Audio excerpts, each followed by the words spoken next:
Hi, my name's Jordan and I'm an addict and this is my recovery story. Um, I'm not doing this for, what's the word, people feel sorry for me. I want people to know what drugs can do to you, because I always thought drugs were nothing. Drugs are fine. You don't get an addiction because of drugs. But I did. And I ruined a lot of things. I ruined my relationship. I ruined my family, my sisters, my dad. I used cocaine as a excuse, a way out, because we all know it's a party drug, and you know it realistically fucks you up. There's no point saying it doesn't, because it does, 100%. So my journey starts like today, really, and I'm hoping I can share my experiences with people. It doesn't matter if I'm watched. I'm not looking for fame or anything like that, because I start these videos. I'm looking at the awareness of drugs, because they do affect you and how it can affect and ruin your lives. Trust me, you go down that path and you don't come out sometimes. I'm lucky because I had a incident not long ago where I was in a police cell because of the stuff I'd done.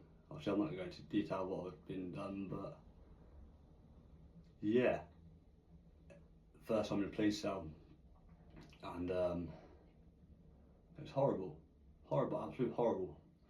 You lose all concept of time. You don't know what day it is. You don't know where you are. Well, you do. You sort of think you know where you are, sort of thing, but you don't know who you are inside until you're inside. Because being there was like probably the wake-up call I needed. Like, I had too many people supporting me along the line. I just threw it back at them like they were nothing because of drugs. I'd say I was clean, but I wasn't clean because I was still taking drugs.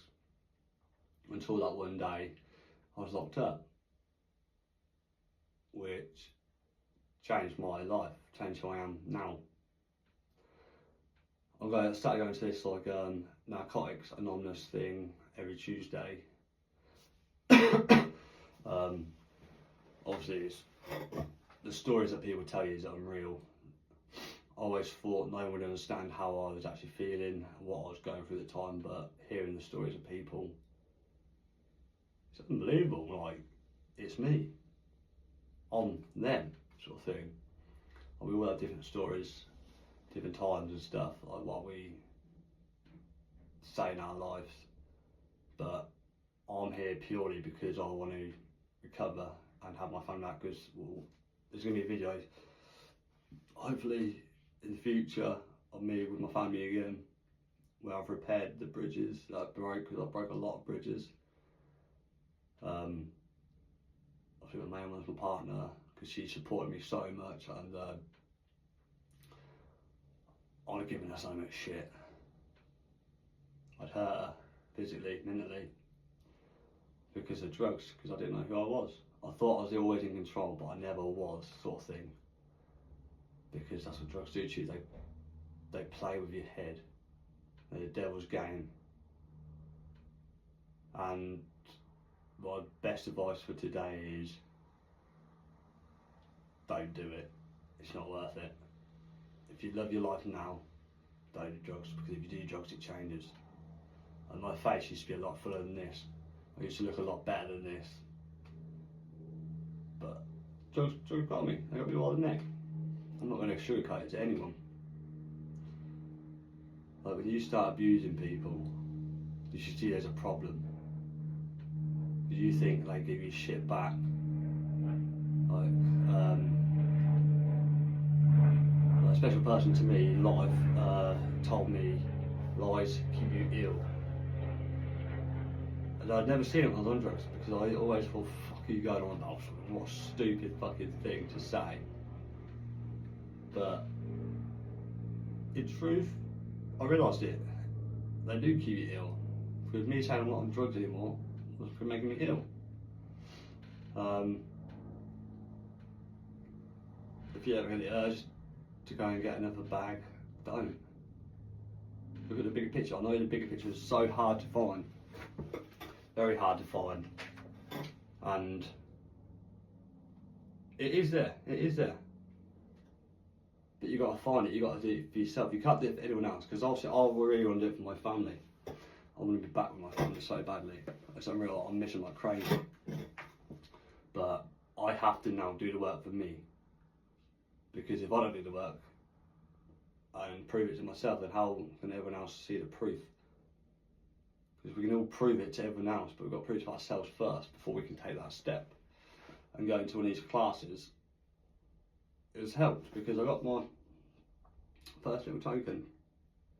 So it's like a little trophy to me now, that is. It's day one. Well done, you made it day one. That's your start, that's your foot on the ladder. Now me going to these meetings yesterday was like a drug. I had such a buzz after going to it. Speaking to all the people and hearing their stories was amazing. Like, I never thought people felt like that. And like the recovery process, how hard it actually is. Yeah, because I took my friend with me yesterday because if he hadn't took me, I wouldn't have gone. But I'm glad I did go because he supported me by saying, right, listen mate, I'll come with you. Even though I said you don't have to come with me, but he said, I'll come with you. We didn't have to, but I thank him like a lot, and I thank everyone around me who's helped me or helping me through this process. It's not going to be easy. It's just a start. But so we're going to about the person who I was. So when I was doing drugs, I started my partner for a start. Obviously she's a bit overweight, sort of thing. And I abused that power. I knew it'd hurt her, so I kept saying it to her. You're fat cunt. Why don't you fuck her and accuse yourself, fat cunt? And I didn't realise that was mentally hurting her. I just thought, that's okay. She's alright, she'll crack on with life. That's not the right way to go about it. I should have seen the hurt I was doing, but when you're on drugs you can't see the hurt. This is what I'm trying to explain, like you can't see the effects of drugs because you think, oh, it's the high. The high is really good. The high is shit because you think it disappears all your worries. What about the next day when you finish the come down? You're still there, you still got the stress. Because then you want more and more and more because that stress is still there, you want to get rid of it. It never goes. Never goes, still there. And I wish in everything that I could go back in time and change that because I'd never ever pick up a bag again. I never picked drugs. I never hung around with people that I hung around with. Because I hung around with people who were meant to be my friends. But you look at the bigger picture now, they wasn't my friends because they're like, the thing about zombies, they pulling you in. I'm going with them. Oh, you coming out tonight, mate? Yeah, right. There was always a bag. Anytime we met, oh, should we get a bag? Should we get a bag? Like every time I suggested should we get a bag, they were like, yeah, let's do it, yeah. No, we don't need a bag. We don't need to get a bag. I think you got a problem sort of thing, I think you need to sort it out. There was never that. It was always, okay, yeah, let's watch this guy fail because he's going to fuck up his life. He's going to ruin his family. I couldn't see it, but they did. And I think now, going to these meetings, talking to people like online therapists as well, like yes, something might change. Like I've got in touch with God now, and I got a buzz talking to my mother-in-law yesterday about God because she believes in God and everything, and I'd always been that guy like, oh yeah, I don't believe in God. Until I said about it, like the aura around it, the buzz I got around talking to her about it, and me talking to God himself about it, because he can't get addiction. He strengthens us to not have the addiction. You can only save yourself, but he's always there beside you, helping you always. This is not me preaching like, oh, go talk to God about your issues because he's going to solve it. No, you got to do that yourself. Just find yourself because you're going to lose yourself. all I want is my family back. I haven't gone back. Obviously, I'm not in a prison cell. This is just one of my son's rooms, gaming rooms, whatever. Because I can't access the property at the moment or see my family because of the actions I did. And I'll never ever say I was proud of doing whatever I did, because that is a disgusting way to look at it. If I was proud now, because then if I'm proud now, I haven't recovered. I'm just going to get back tomorrow, today, whatever. Why would I tarnish what I want? I look up to future goals, but not doing them now, sort of thing. They're in my mind of what I want to do. Okay, it might not happen, but I'm going to work hard till they do happen, and I want to achieve it. The impossible is never impossible. There's always a possibility of doing it. Reaching out and searching for what you actually want in this life. Because my partner could just turn around and say, no, I actually don't want you. Which, to me, would destroy me again. And obviously I always want that to be hope, that I can recover that and become who I know I am, and she knows who I am. When we first met, we had the greatest time together. Going out clubbing. Always loved seeing her smile. When I used to tickle her, she used to laugh like crazy. The jokes I used to say to her. That was like the first year. We had a great first year. Then I got introduced to drugs, and I lied to myself about doing them. Because I used to come home to her and I was on drugs, but she never knew until actions started saying different. I just try to say life isn't easy with drugs. Drugs don't help you. Drugs are evil. If you want to go down that path and destroy everything, take drugs. Do that. Because I'm not going to join you. I'm going to be successful now. My goals are there. They're going to be achieved. Like I say, one day in these videos, my family are going to be here beside me while I'm recording them to celebrate another milestone, because I'm chasing the milestones now. I'm chasing the high of going to these meetings, to getting another keyring, because it's for me. Do this for me. And as the years go by, my appearance is going to change back to normal again. But that's later on, not now. Now is about me. I'm telling my story and my recovery, because I will get there. I will. I'm determined, and I don't want to be that guy who comes on here in the next 6 months and say, I actually relapsed.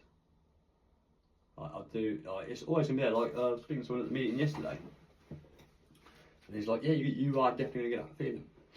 You're definitely gonna get that feeling. You're gonna want to get it back. I promise you know that feeling will be there. You're going to want to pick up that phone to that dealer.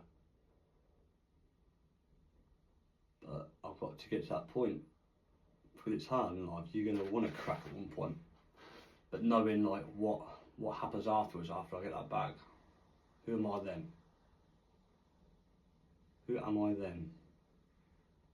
I'm like that lonely guy who's got no family now, because I've just won it all back and I've just lost it again. I'm going to be that guy who keeps his family.